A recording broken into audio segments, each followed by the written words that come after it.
Çekil kenara, millet bizi görsün.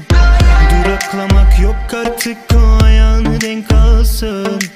Senden sonra hayat güzel bana. Bundan sonra herkes kendi yoluna. Yalan mı? Söyle. 2 kere 2 4 eder. Boş yere tripler. Bu çabaların inan ki hepsi boş. Hayırdır, egon tavan yapmış güzelim. Bana işlemez bu havalar, dikkat et yoksa seni üzerim. Hoppa hoppa hoppa, çalkala çalkala çalkala. Durma yerinde, sakın durma. Sabaha kadar oyna. Zıplala zıplala zıp zıpla. Cuppada cuppada cup cuppa. Neler oluyor orada? Yakışmadı bu sana.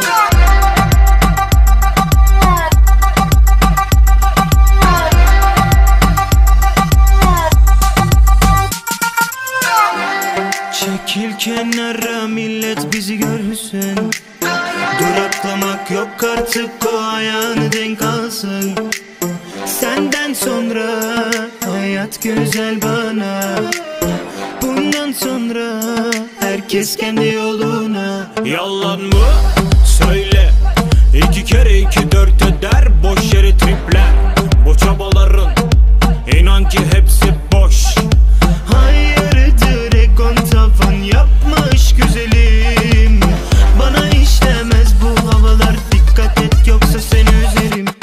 Hoppa hoppa hoppa, çalkala çalkala çalkala. Durma yerinde, sakın durma.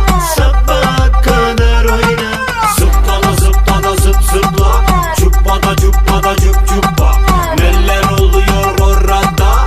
Yakışmadı bu sana.